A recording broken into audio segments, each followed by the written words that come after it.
Today's lecture is about the problem of design. So the obvious place to begin, isn't it, is with things that are clearly not designed. This is just a plain ordinary stone. The laws of physics, left on their own, will produce something like that. They can also produce something like this, which looks superficially like a boot, but the resemblance is purely accidental. It means absolutely nothing. Nor does the resemblance of this to a fish mean anything, nor the resemblance of that to a duck's head. This is slightly more interesting, but it's still purely fortuitous. It looks like an egg, and inside is a little dummy embryo. But again, it's pure luck. That's just produced by physics alone.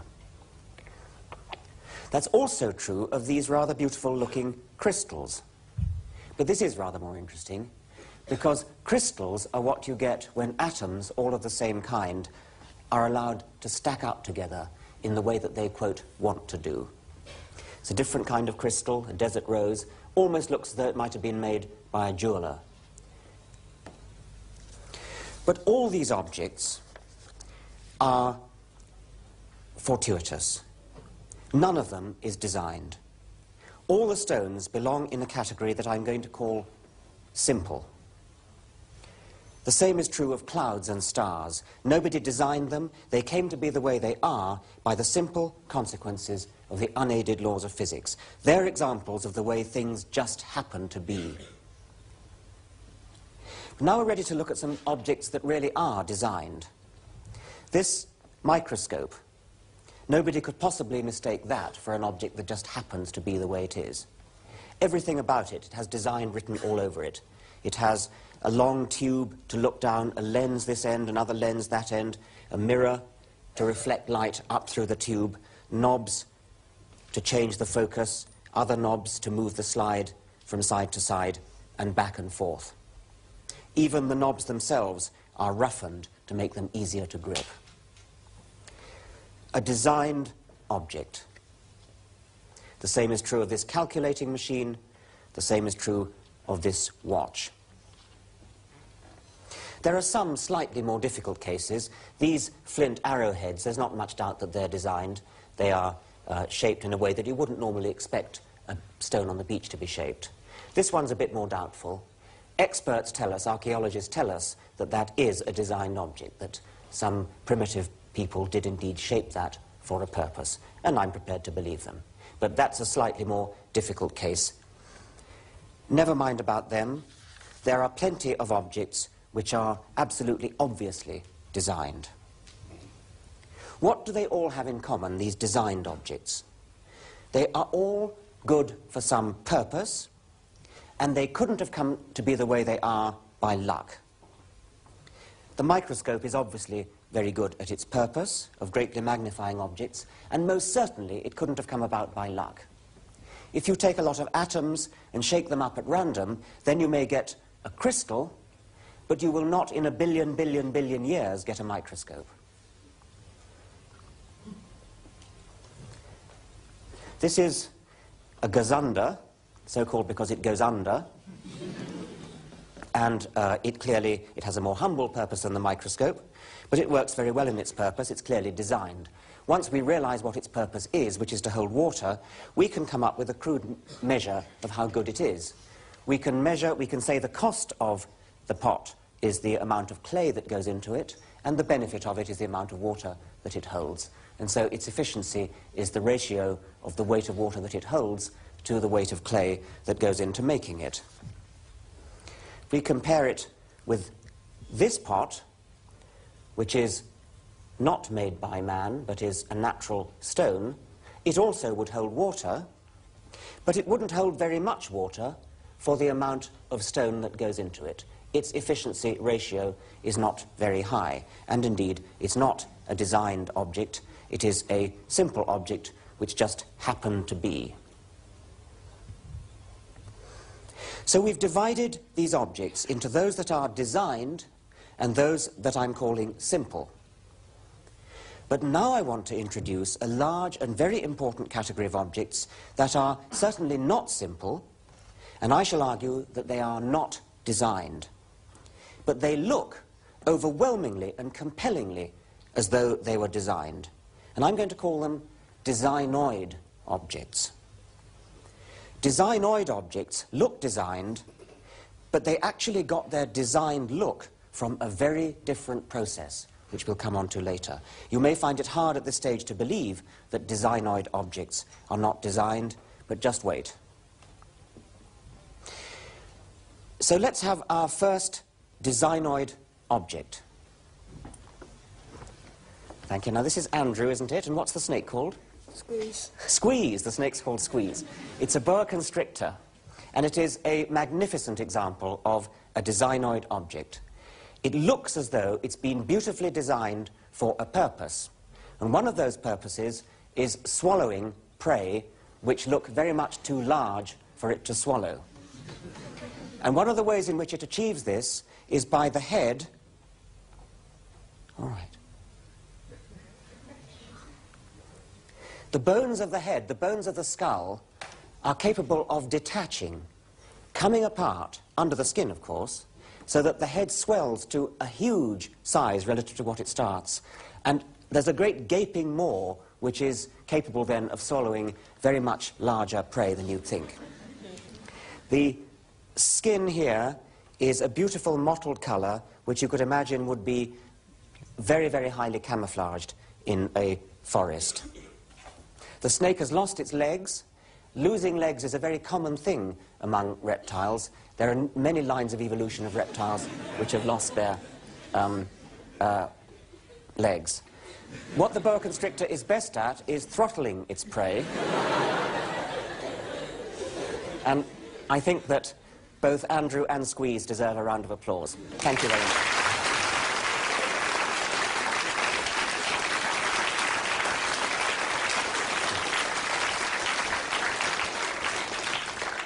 Just looking at the outside of Squeeze gives us no real idea at all of what an extraordinarily complicated structure he and all other living things is.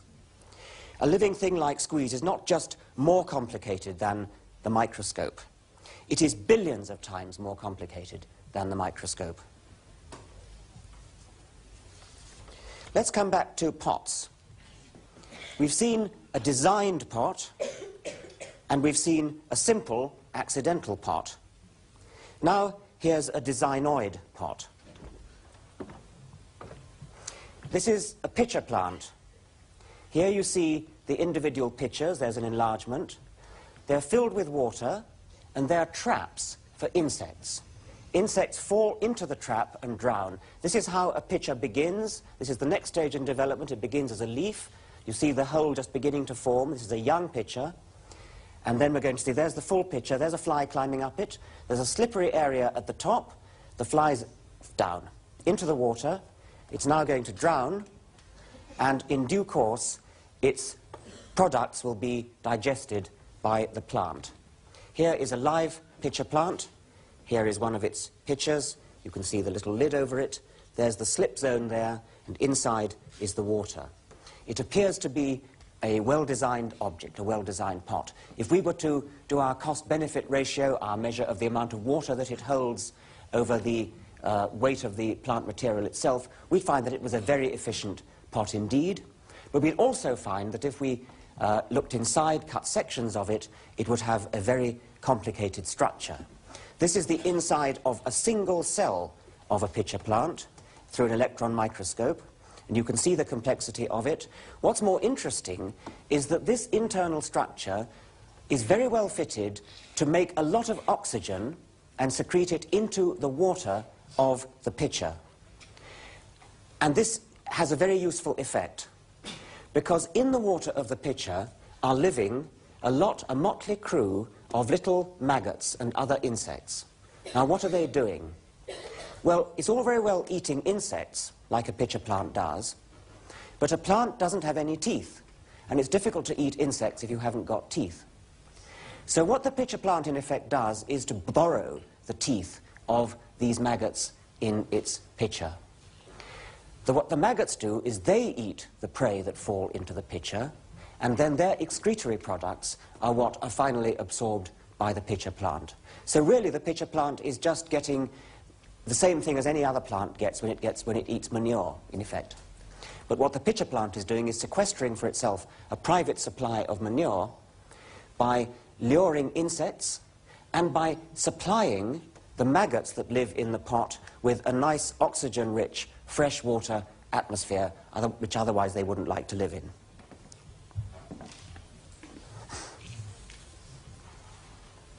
Here's another sort of pot, a designoid pot. This is made by a trapdoor spider. You can see the trapdoor at the top. The spider lives inside. And another one here. This is the pot of a potter wasp. That's a solitary wasp, not like the social wasps which build comb more like this honeycomb here. The potter wasp female builds a pot like that out of mud and lays her egg in it, and then the larva grows up inside the pot. Look how beautifully it resembles this designed pot. This is a truly designed pot made by somebody in Mexico. See how similar it is to the pot made by the potter wasp. Yet another animal pot. This was made by a mason bee. Exquisite little thing. It is used for the same purpose as the potter wasp's pot, but it has a different structure. It is just like a house built by humans. These are little individual stones which the bee, the female bee, has gathered and has cemented together to build up this delightful pot structure. And the story doesn't end there, because we can only see one pot, but underneath here are 4 more pots, and they've been carefully covered up by the bee, who has gone to the river and gathered clay to cover over her pots. The clay is exactly the same color and texture as the rock on which the pot is placed, so that the bee's predators, the predators who might come and eat larvae out of the pot, would never know in a million years that there were any pots under there. Here's another beautiful example of designoid architecture. These gigantic megaliths, like Avebury or Stonehenge, are built by the Campus termite of Australia. They're huge structures, like blocks of flats. Certainly on termite scale, they are like blocks of flats. They are all pointing exactly north-south, which is another very cunning feature, because that means that they get the morning sun on one side, and they get the evening sun on the other, so they get nicely warmed up in the cool parts of the day. But in the hot part of the day, the midday sun, that hits them end-on, and so they don't heat up too much, which is why all these termite nests, they're called compass termites. You can always, when you're in the desert, tell which direction north-south is by looking for a compass termite nest. Even larger is this another kind of termite nest. You can see the scale there. This is a most colossal structure. The Austrian ethologist Karl von Frisch remarked that if humans built structures on the same scale as termites do, then the structures that we would build would be 4 times as high as the Empire State Building. So termites are very, very impressive architects. These designoid objects are very impressive indeed.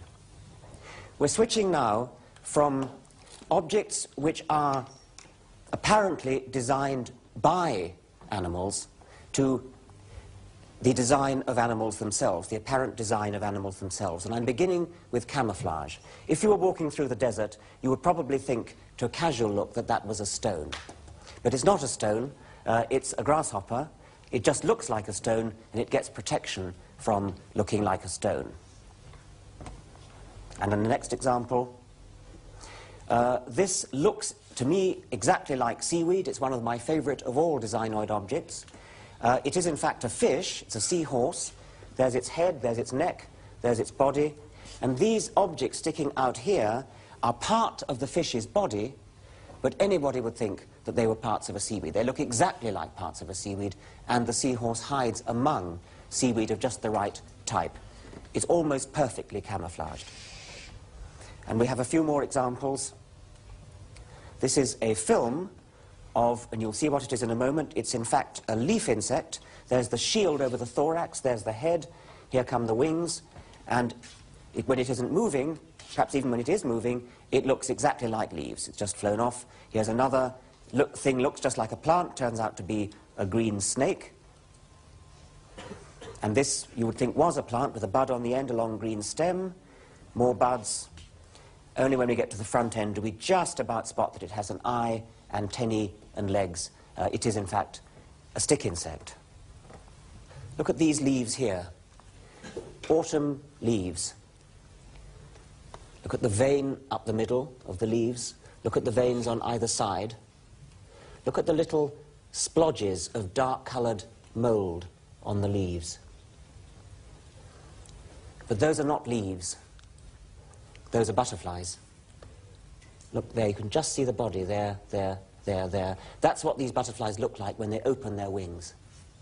This is what they look like on the underside of the wings. And they normally sit with the wings folded so that you only see the underside of the wings. And you're very hard put to it to see that they're not dead leaves. Only when they open the wings do you get this flash of brilliant coloration. Camouflaged animals resemble inedible objects. Designoid objects sometimes resemble other designoid objects for other reasons, because they're doing the same job. And this is called convergent evolution. This is an ordinary hedgehog. That is nothing whatever to do with a hedgehog, but superficially it looks like it. That is a spiny anteater. It is a mammal, but you might say only just a mammal. It's an egg-laying mammal, a very primitive mammal from Australia and New Guinea. As a matter of fact, its way of life is not that close to a hedgehog's way of life. This is an anteater, whereas hedgehogs eat more general things, insects and worms and things. But both of them gain protection from having spiny skins, and so they both superficially look very alike. An example of convergent evolution. An even better example of convergent evolution is the so-called marsupial wolf.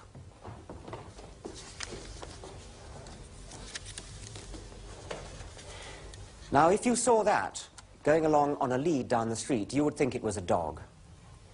A slightly odd sort of dog, perhaps. There aren't many dogs that have quite that structure at the tail end. But you would think that that would not really be out of place at Crufts. But this is not a dog. It has nothing whatever to do with dogs.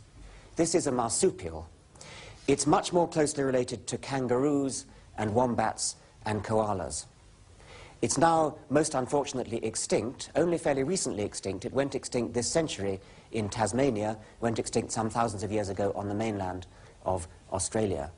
And the reason it looks so like a dog is that it does the same job as a dog, or did the same job as a dog. It ran and hunted prey in the same sort of way as a dog does. And that's why it has the same shape as a dog. Okay, perhaps you could take it now, Bryson. Thank you. The structure inside also resembles that of a dog. This is a dog skull. And this is the skull of the Tasmanian wolf. It's a bit larger, but of course the size of the skull will depend on how big the dog is anyway, and we could easily get a bigger dog skull than this. The only reliable way to tell that this is a marsupial and not a real dog is if you look underneath. Those two holes in the palate there give the game away. Those are the telltale clues that tell us that this is a marsupial and not a real dog. A real dog doesn't have the same kind of holes there.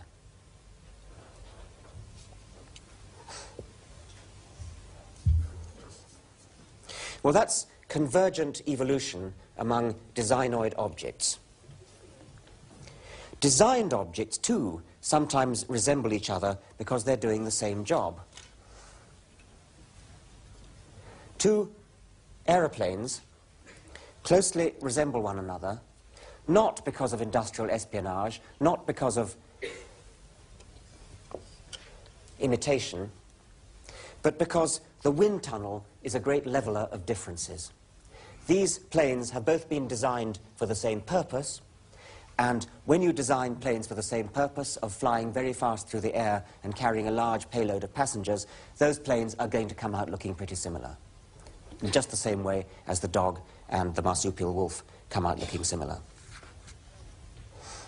So we've seen convergence between two designoid objects, and we've seen convergence between two designed objects. How about convergence between designed and designoid objects? Well, here is a camera, which is a designed object.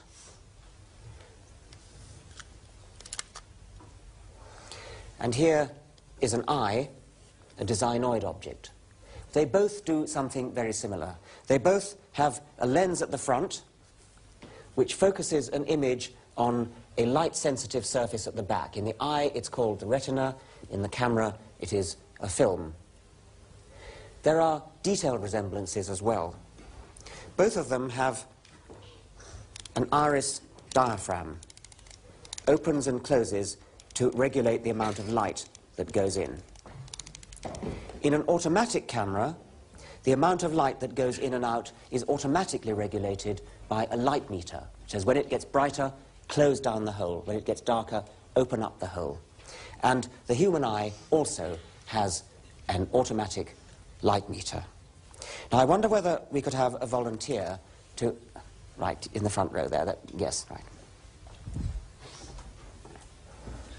What's your name? Gillian. Would you like to take your glasses off, Gillian? Thank you. And come and sit down here, please.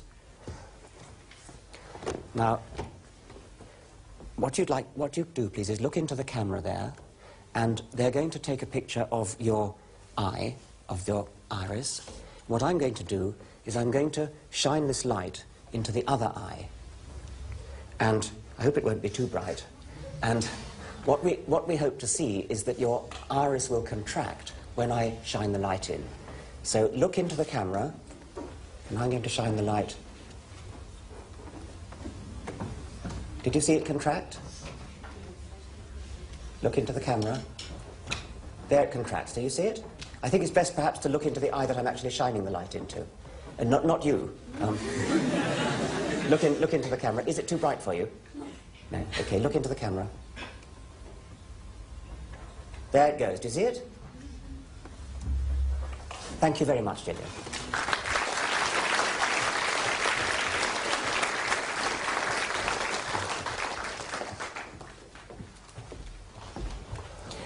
And there are numerous other examples of living things being exactly the way a human engineer would have designed them. Okay, well, I hope that's enough to convince you that there's something special about living objects. They look designed.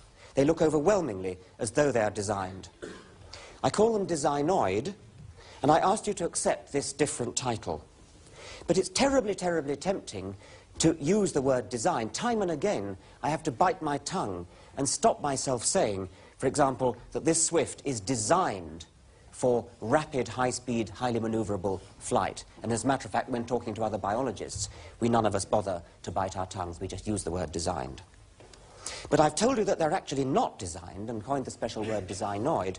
And I said that there is a special process that brings designoid objects into existence and gives them their apparently designed look. What is that special process? The answer to this question was discovered surprisingly recently in the middle of the last century. One of the greatest discoveries of all time, made by one of the greatest scientists of all time, Charles Robert Darwin. Quite a surprisingly long time after he discovered his principle of evolution by natural selection, he wrote this famous book, The Origin of Species. This is an original first edition, inscribed by the author. Very valuable.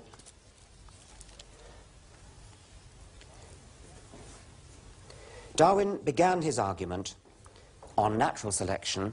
He introduced it in terms of another process called artificial selection, or selective breeding.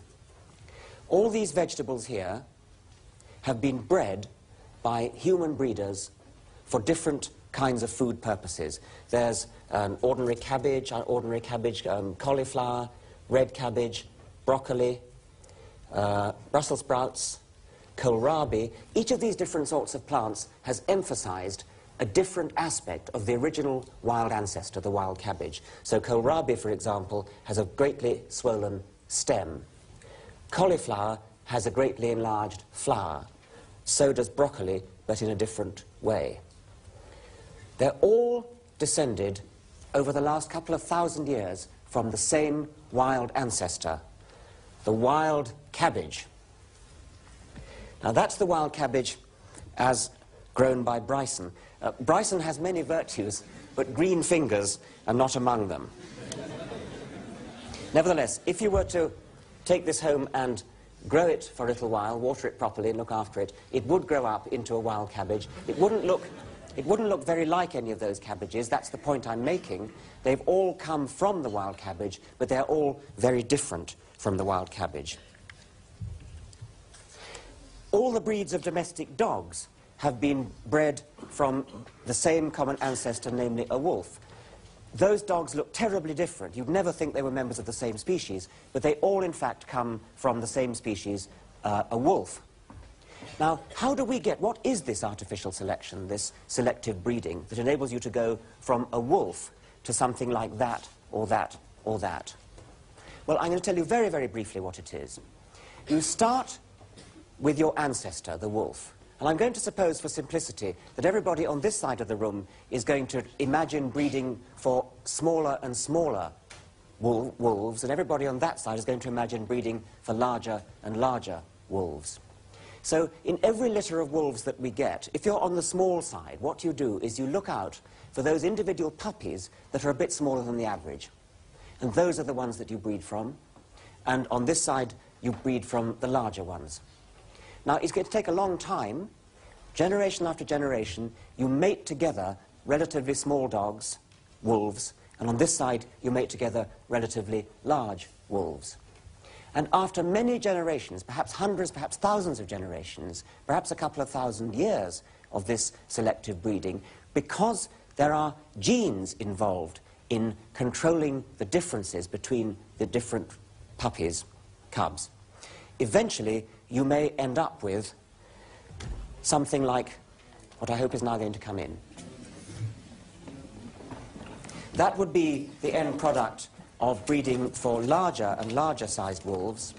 That would be something like the original ancestor that you started from, and that would be the end product of breeding for smaller and smaller wolves.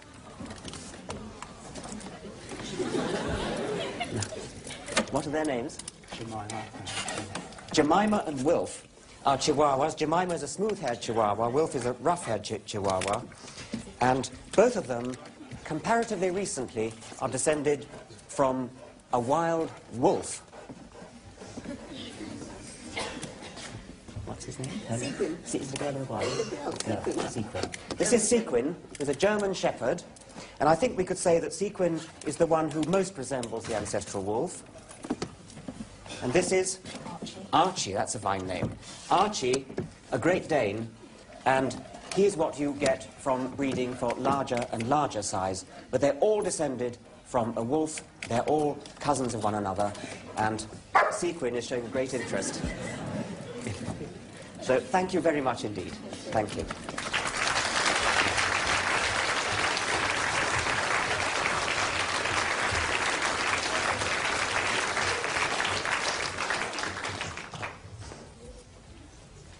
Charles Darwin was very interested in dogs. He was also very interested in pigeons.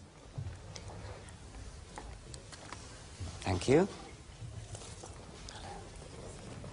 Hello. You're on my notes, pigeon.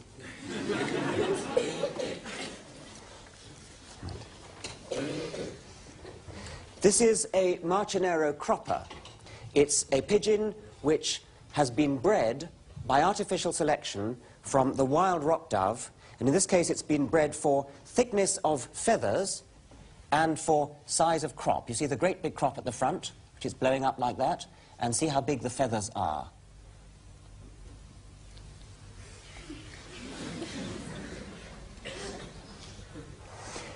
Now in the cage here, we didn't quite trust these ones to be let out. We trust this one.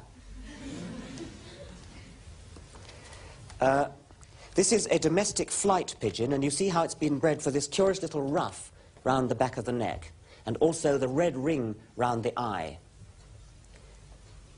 The other one is an English short-faced tumbler pigeon. You see the extraordinary short face and the tiny, small beak. And that, again, is a product of artificial selection, just like in the case of the dogs and the cabbages. The beak is so short, in the case of the English short-faced tumbler, that this breed is no longer capable of feeding its own young.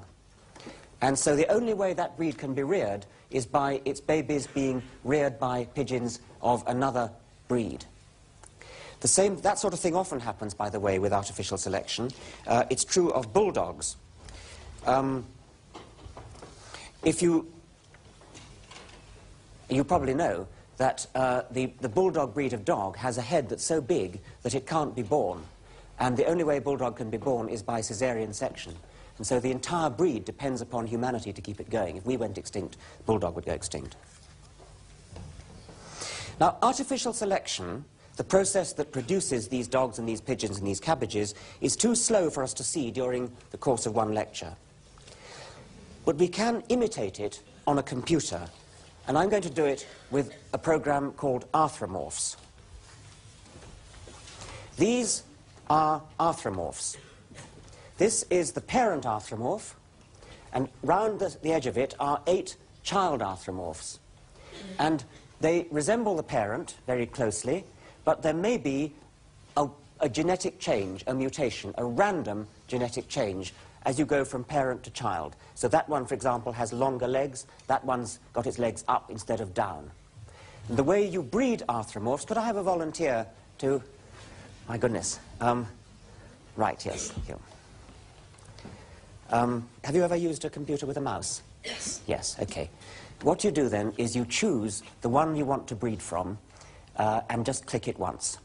So he's going for the long-legged one, I think. Click it. It goes to the center and becomes the parent of the next generation. Now you see all the next generation have longer legs. What's your name, by the way? Lawrence. Lawrence. Lawrence, it seems to be breeding for longer legs. I wonder if he's going to continue that.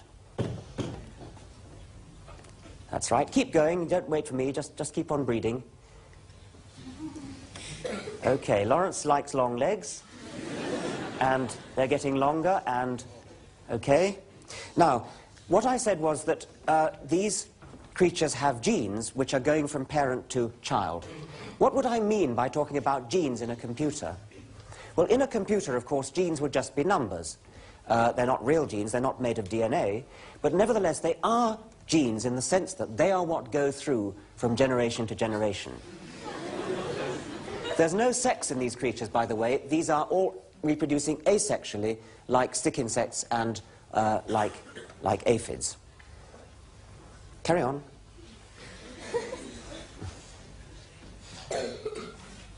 Breed as fast as you can to get through a lot of generations.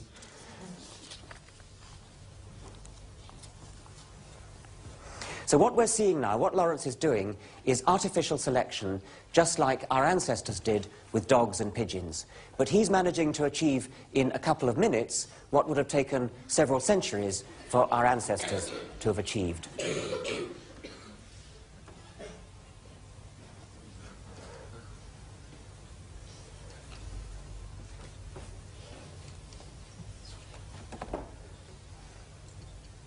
What are you going for, Lawrence? Legs. You're trying to get lots of zigzags in the legs, are you?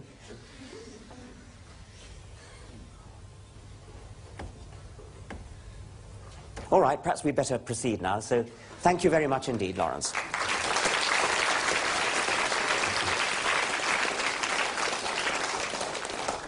Well, I think we're all convinced by now that artificial selection works. We've seen the result of it in dogs, cabbages and pigeons, and we've seen it happening before our eyes in the computer arthropomorphs. But that's just artificial selection. We only began talking about artificial selection because we're really interested in natural selection. Natural selection is like artificial selection, except that instead of humans doing the choosing, nature does the choosing. Of all the puppies in a litter, or wolf cubs in a litter, instead of our choosing which ones shall breed, what happens is that nature chooses which ones shall breed. The ones that have what it takes to survive will be the ones that breed. automatically chosen, the ones that are good at running fast, the ones whose legs are not too short and not too long, the ones whose teeth are not too blunt and not too sharp, because if they're too sharp they might break easily. Natural selection, nature, is constantly choosing which individuals shall live, which individuals shall breed, and the result, after many generations of natural selection, is much the same as the result after many generations of artificial selection. So what would it take to change the arthromorph program so that it simulated natural selection instead of artificial selection? Because at present, the arthromorphs are just being chosen by the eyes of a human. Could we somehow make the computer do its own choosing on the basis of quality of arthromorphs? Well, the trouble is it's not easy to judge what quality in an arthromorph might mean, because these arthromorphs are living in a very strange environment, the two-dimensional computer screen. They don't have a real world in which to live. They don't have predators. They don't have prey. They don't have food that they've got to catch.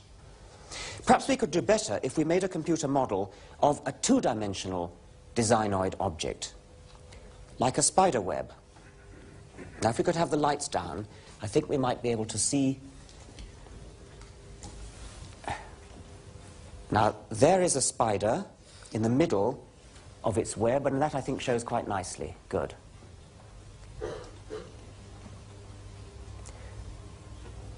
Right, well, you know what a spider web is for. It's for catching flies and other prey. It's a net, and it works in two dimensions. We would have liked to have actually shown you a spider building its web, but this one seems to be pretty satisfied with the web it's already got.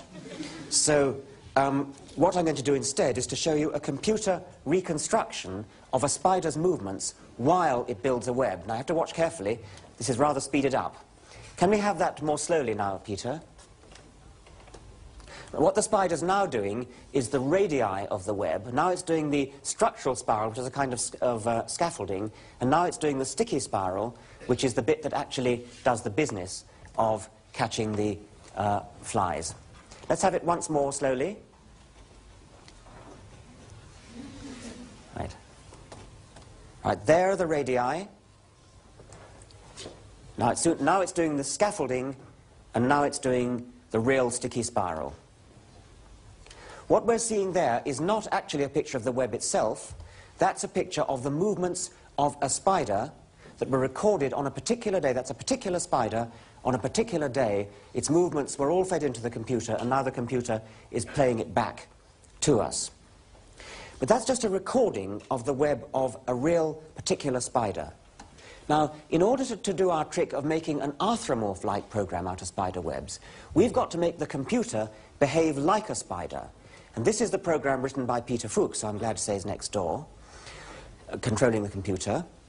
And what his program does is to make the computer build a web as if it was a spider.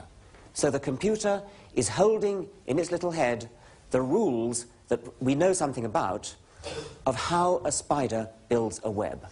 So the computer does the radii like that. It does the spiral like that. Now, just as in the case of the arthromorphs, what Peter has done is to make the building rules of the computer spider under genetic control. There are genes in the computer just as there were for the arthromorphs, and just as there were for the arthromorphs, the genes are simply numbers. That is the parent web. These are the daughter webs. More strictly, that's the web that was built by the parent spider. These are the webs that were built by the daughter spiders. Now, to begin with, we can treat this just as if it was an arthromorph program. So we want another volunteer. Let's have a girl this time. Right. Yes, please. What's your name? Ursula. Ursula. Come here, Ursula, please. Have you ever used a computer with a mouse? Yes. Yes, good. So this time it's just like the other one, only you have to click twice instead of once to choose which one you think is the best web. Okay, now that web is gone up to the top there. That's now become the parent. And here are the daughter webs that are being drawn. And now you can choose another one, another generation.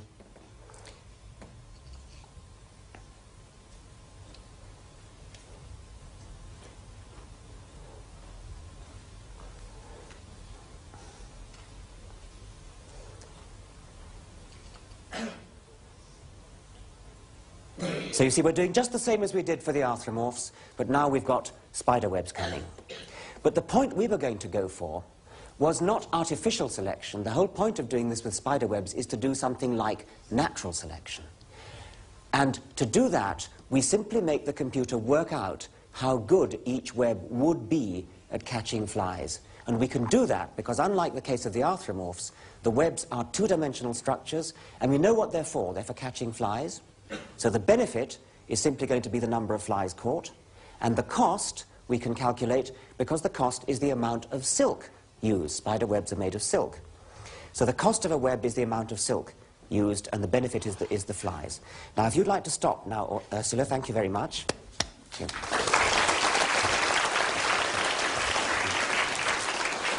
Now, we no longer have a human selector, we now have the flies doing the selecting. So the flies are going to hit the web, and Peter gets it started up again, and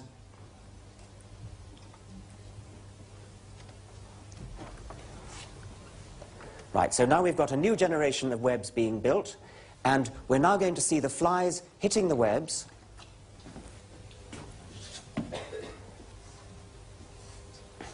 There come the flies again. Now the computer is going to calculate which of the webs is best at catching flies, and it's that one that's gone dark. So that one will now become the parent of the next generation. And now once again the webs are being built, the child webs are being built. Once again the flies will come, the computer will measure which one of them is the best.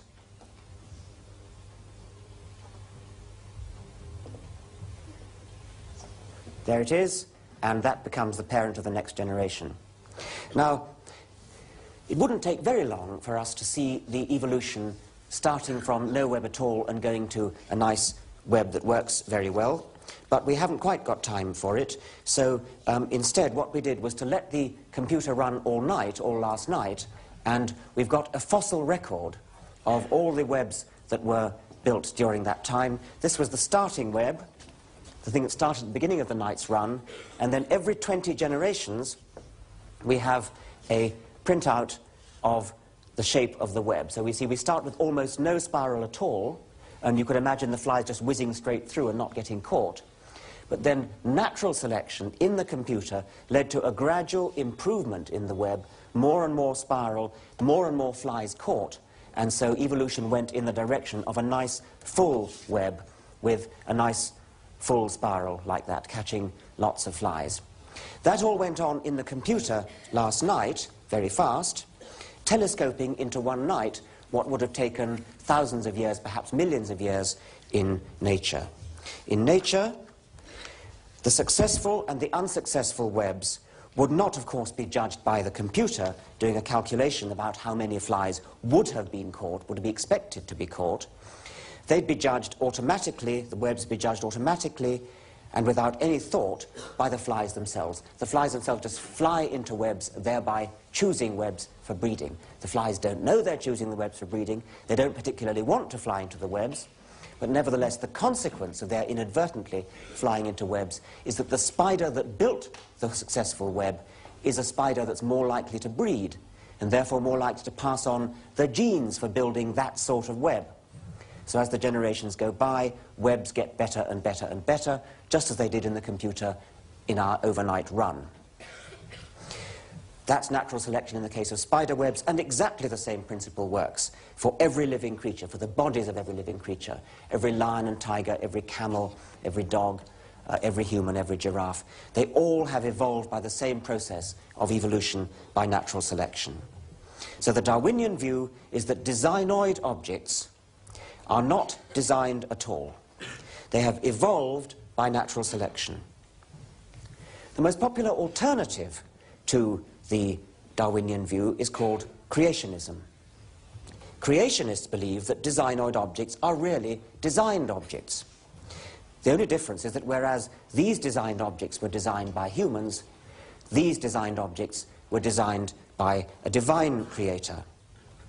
And the favorite argument of creationists is the so-called argument from design, which was most famously expressed by Archdeacon William Paley in 1802 in the book Natural Theology.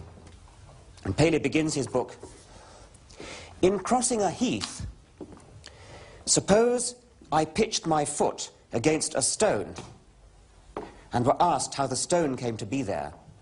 I might possibly answer that for anything I knew to the contrary, it had lain there forever." In other words, the stone is the kind of object which had always been there and doesn't need any special kind of explanation.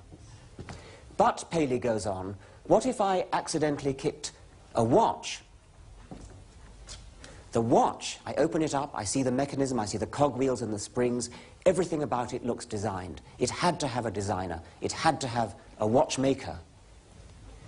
And if the watch had to have a watchmaker, then how much more, Paley argued, must these objects, these living objects, including ourselves, have had a divine watchmaker? For Paley, it follows as clearly as the night follows the day, that just as the watch had to have a designer, so do we have to have a designer.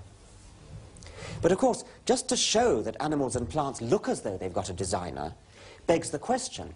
I've spent much of this lecture trying to persuade you that animals and plants look as though they've got a designer, but I spent the other half of the lecture showing you that there's another very good alternative explanation for why they look as though they had a designer, namely natural selection. Well, Paley, of course, lived before Darwin, so he couldn't be expected to know about the alternative. Nevertheless, it was, even without knowing about Darwin, it was possible back in the 18th century to know that Paley's argument was a pretty bad argument. And this was pointed out by David Hume, one of the greatest philosophers of all time. Hume made the point that the argument from design, which was Paley's argument, is that things like elephants and humans are too complicated to have come about by chance. They have many parts, just like a watch. Too complicated to have come about by chance. A designer, a watchmaker, an engineer, is certainly one way in which these objects could come about. These objects could come about.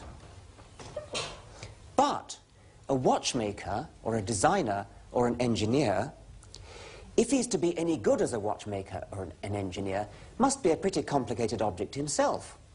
It's no good just postulating a designer, because a designer is just the very kind of thing, just the very kind of complicated, ordered thing that seems to need the very kind of explanation that we're searching for. If a human is too complicated to have come about by luck, or if a swift is too complicated to have come about by luck, then 1,000 times more so, any being capable of creating humans must be too complicated to have come about by luck. The argument from design certainly proves that living things couldn't have come about by chance, but by the same token, and even more strongly, it shows that a divine creator couldn't have just come about either. The creator would have needed an even bigger creator, and so on. The argument from design is a powerful seeming argument, and it powerfully shoots itself in the foot. The Darwinian argument of evolution by natural selection, of course, doesn't suffer from this problem. The Darwinian argument does not explain things as due to chance. Chance, in the form of random genetic mutation, comes into it, but by far the most important part of the Darwinian explanation is the non-random process of natural selection. There's another rather interesting little curiosity, which is that natural objects, designoid objects, have imperfections which you wouldn't expect to get in objects which were designed by a real designer. This is a flatfish, a halibut. Its ancestors once swam normally in the water like a normal fish does, like that. But the ancestors of the halibut settled down on the bottom of the sea, one side down. They lay on the bottom of the sea, and then now a modern flatfish moves along like that. You've probably seen them doing it. But when it did that, the ancestor found that one of its eyes was looking straight into the sand. Only the other one was looking up. And so gradually in evolution, the other eye, the one that was looking into the sand, migrated round the side of the head and came up to the top, with the result that the skull of the halibut is now an extremely distorted object. It's like a sort of Picasso painting of a fish. It's got its two eyes on one side. Now, anybody who was going to design a flatfish wouldn't do it that way. you'd do it like a skate, which is another kind of shark, which is also a flatfish, and it flattened itself, its ancestors flattened itself, by going onto its belly, so that both its eyes were looking upwards, and it had no need to do any kind of distortion. But by some kind of historical accident, the ancestors of the halibut and the sole and the plaice all did it by lying on their side, and that meant that they had this distortion. So this is an imperfection in design, which is just the kind of thing you'd expect to see if these creatures had evolved, but is very much not the kind of thing you'd expect to see if these creatures had been created. Evolution starts from simple beginnings. The starting point of evolution is the kind of thing we see here, something like crystals, something at least as simple as crystals.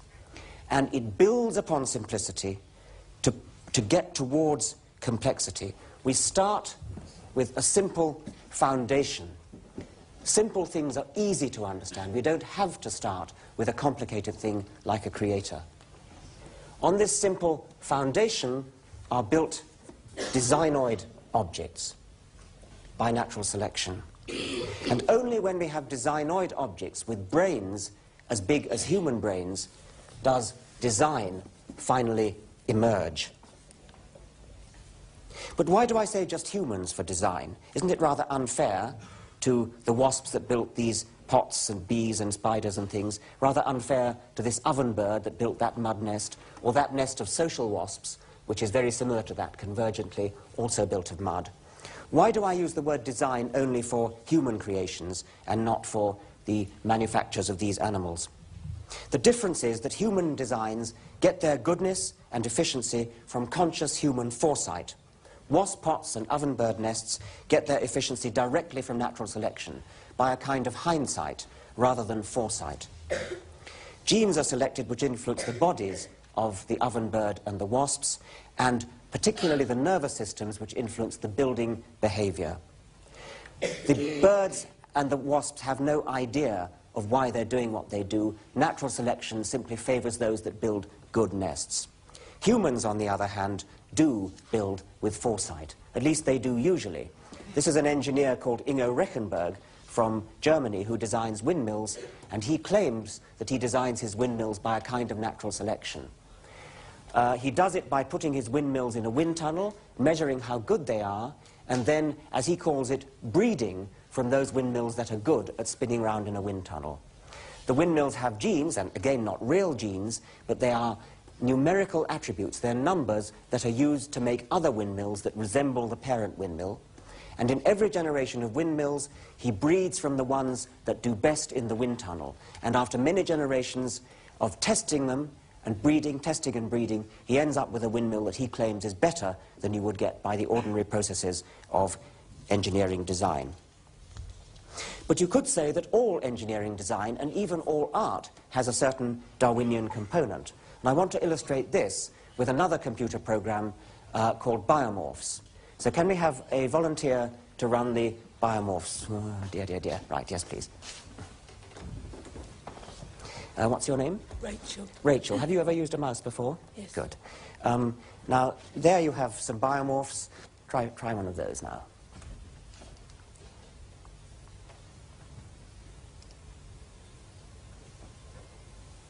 What she's doing is guiding the evolution of biomorphs. The biomorphs are controlled by genes just like the arthropomorphs and just like the spider webs. And they're coming up by random mutation, but the direction of the evolution is being guided by the human eye, just like the direction of breeding cabbages or dogs, but in this case we're just looking for pure aesthetic appeal, just looking for the prettiest ones. And I think you might imagine breeding wallpaper or bathroom tiles or something like this. Okay, thank you very much indeed, Rachel.